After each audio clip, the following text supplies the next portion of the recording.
Welcome to the deep dive. Today we're jumping into, well, a really intense chapter of the Bible, Ezekiel chapter 3. Mm-hmm. It's quite something. Yeah, this isn't just history, it feels more like a surreal vision of a prophet getting his orders. And it starts with a command that's, well, pretty out there. That's putting it mildly. Yeah. Forget gentle whispers or, subtle Yeah. signs. Ezekiel 3 opens with God telling him to eat a scroll. Eat it, like actually consume it. Yep.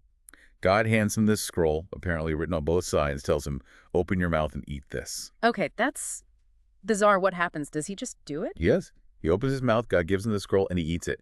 And the detail that jumps out immediately is the taste. The taste. Ezekiel says he fills his stomach with it, and in his mouth, it tasted sweet, like honey.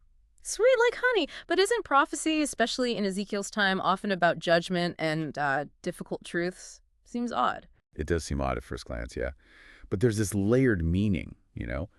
Eating it is total internalization. It's not just reading. It's absorbing the message into his very being. Okay, I can see that part.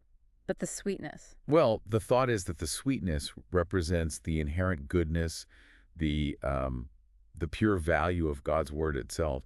Just receiving divine truth, having that connection, is initially sweet, desirable. Ah, so the act of receiving the word itself is good, even if the content or the job that follows is, well, tough. Exactly. The sweetness is about the word, not necessarily the mission it entails. He's taken it in. Now, where is he supposed to go with this message?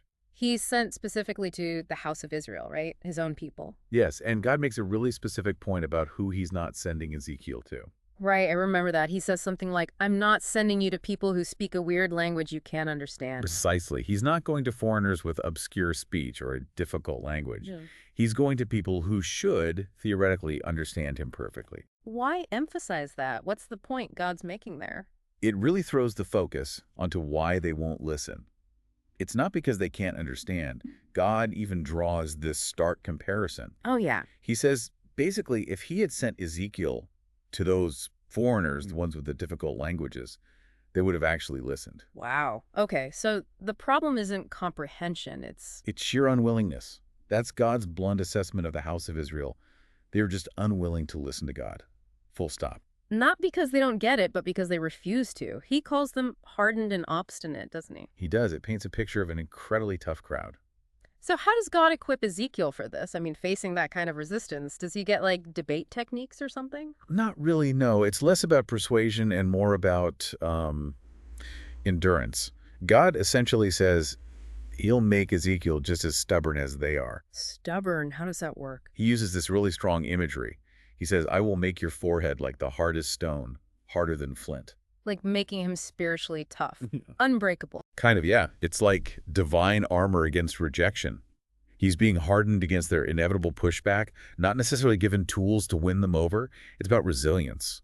So he won't crumble when they ignore him or, worse, mock him. Exactly.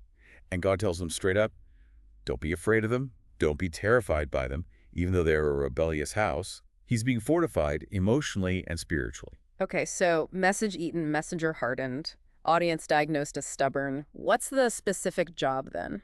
The core instruction is pretty direct. Listen carefully, take all God's words to heart that echoes the scroll eating, right? And then go. Go where? Go to his own people, the exiles. Yeah. The text even mentions a specific place, Tel Aviv, near the Kibar River. And what's he supposed to say when he gets there? The classic prophetic opening. This is what the sovereign Lord says. Simple, direct, but there's a crucial condition attached. Which is? He has to say it whether they listen or fail to listen. So his success isn't measured by conversions or positive responses? Not at all. His faithfulness is tied purely to delivering the message as commanded, regardless of how it lands. The outcome is on them. Okay, so he's ready, he's fortified. How does he actually get to Tel Aviv? Does he just walk? No, this part is pretty dramatic too. It connects back to the visions in chapter 1. The Spirit physically lifts him up. Lifts him up, like transports him. Seems like it. And as he's moving, he hears this incredible sound behind him, a loud rumbling, the sound of the wings of those living creatures brushing together, the sound of the wheels. The sound of that divine chariot thing. Exactly. The sound of God's glory, his presence in motion. And it's described as a sound praising the glory of the Lord. It's a divinely powered journey. That sounds awe-inspiring. What's Ezekiel's state of mind during this? Is he feeling empowered? Well, this is where it gets complex again. He says he went in bitterness and in the anger of my spirit. Bitter and angry. After eating the sweet scroll and being lifted by the Spirit and hearing God's glory, that seems contradictory.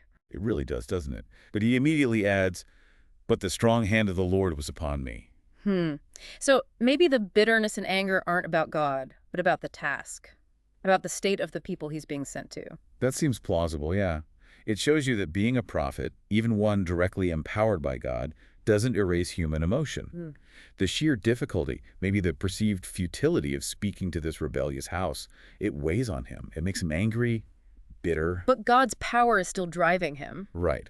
His feelings are real, but the divine purpose and power are overriding them, propelling him forward. The strong hand of the Lord is key. So he arrives, bitter spirit and all, at Tel Aviv. Does he just launch into his message? No. He gets there, finds where the exiles were living, and he just sits down among them. Sits down. Yeah. For 7 days. In silence. He says he sat there overwhelmed. 7 days of silence after being told to go and speak and feeling overwhelmed. Why? It seems like a necessary pause, maybe? A time to process everything. The intense divine encounter, the journey, the bitterness, and now facing the actual people, the reality of their situation. It's maybe a moment of grounding before the storm of his ministry begins. A moment to absorb the weight of it all. Makes sense. What happens after the 7 days? Then the word of the Lord comes to him again, and this is when his specific role gets named, explicitly. God says, I have made you a watchman for the house of Israel. A watchman. Like someone on the city walls, right? Looking out for danger, sounding the alarm. Exactly that. It's a role that carries immense responsibility. And God doesn't just give him the title. He spells out, in really stark terms, the gravity of that duty. How so? It's all about warning. His job is to hear the word from God and then give them the house of Israel warning from God. But the consequences, well, they're serious. Okay, let's break that down. What are the scenarios he lays out? There are two main ones. First, dealing with a wicked person. If God tells Ezekiel, this wicked person is going to die for their sin, and Ezekiel fails to warn them, fails to try to turn them from their path, Then what? then the wicked person still dies for their own sin that's on them. But God tells Ezekiel, I will hold you accountable for his blood. Wow. Accountable for their death because he didn't give the warning. That's the idea. The watchman's silence makes him complicit if he knew the danger and said nothing.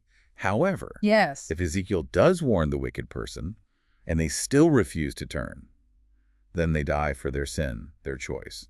But Ezekiel, because he spoke the warning, has saved himself. He did his job. So fulfilling the duty to warn protects the watchman, regardless of the outcome for the listener. What's the second scenario? This one's maybe even more challenging. It's about a righteous person who goes astray. Someone who is doing right but turns to evil. Yes. If a righteous person turns from their righteousness and does evil, and the text even adds this difficult phrase about God putting a stumbling block before them, which is a whole other discussion, then they too will die for their sin and their past good deeds. They won't even be remembered, apparently. And the watchman's role there. Same principle. If Ezekiel sees this happening and doesn't warn that righteous person who's straying, then that person dies for their sin, and again, God says to Ezekiel, I will hold you accountable for his blood. So he's responsible not just for warning the obviously wicked, but also for trying to keep the righteous on track. That's intense. It puts an incredible weight on his vigilance, doesn't it? Yeah. But again, there's the flip side. If he does warn the righteous person not to sin, and they listen and turn back, then they live because they took the warning, and Ezekiel, by speaking, has again saved himself. So the mandate is absolute. Hear God, speak the warning to everyone who needs it. His own standing depends on it. It really emphasizes that the prophet's voice is presented as a matter of spiritual life and death, and his own accountability hinges on using that voice when directed. Okay, so he's got this incredibly heavy commission as watchman. Does he finally start warning people now? Not quite yet. There's another step. The hand of the Lord comes on him again, tells him to go out to the plain where God will speak to him. Up to the plain. Okay. So he goes. And out there, he again sees the glory of the Lord, just like by the river, just like during his transport. And the reaction is the same. He falls face down, overwhelmed. Another powerful reminder of where his authority comes from. Exactly. Grounding him again in that divine glory. Then the Spirit enters him, raises him to his feet.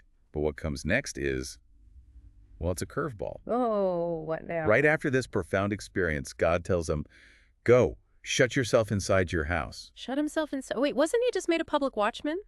whose job is to warn people. Why lock himself away? It feels completely contradictory, doesn't it? Like the mission's on pause, or maybe even canceled. And it gets more specific. God says, they will tie you with ropes. You will be bound so that you cannot go out among the people. Tied up. Who's they? The people? Or is this God doing it symbolically? The text just says they, so it's a bit ambiguous. Could be the exiles literally restraining him, maybe reacting badly, or it could be a vivid way of saying God himself is confining him, binding him supernaturally. Either way, the effect is the same. He's stuck, physically unable to go out and fulfill that watchman role. And then there's the speech restriction, which seems even more pointed. Yeah, this is maybe the most stunning part. God says, I will make your tongue stick to the roof of your mouth so that you will be silent and unable to rebuke them. Silent. The watchman, whose whole job is to speak the warning, is struck mute by God. It's deeply perplexing. The prophet, commissioned and empowered, is now silenced. And God explicitly links it back to the audience, or they are a rebellious house. It seems their very nature somehow triggers this divine silencing of the messenger. So is that it then? Is God just giving up? Doesn't seem like it's permanent. God immediately gives the condition for him speaking again. But when I speak to you, I will open your mouth. Okay. So his ability to speak is now like on a divine switch, totally dependent on God's timing. Exactly. He can only speak when God explicitly prompts him and enables him. And when that happens, he's to deliver the same core message. This is what the sovereign Lord says. And the outcome? Still up to the listeners. Still up to them. God repeats that same refrain. Whoever will listen, let him listen, and whoever will refuse, let him refuse, for they are a rebellious house.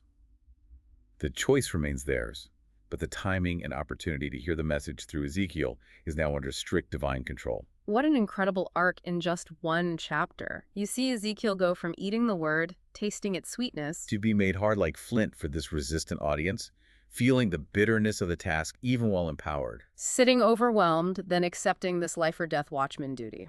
And finally, being physically bound and divinely silenced, waiting for God's green light to speak again.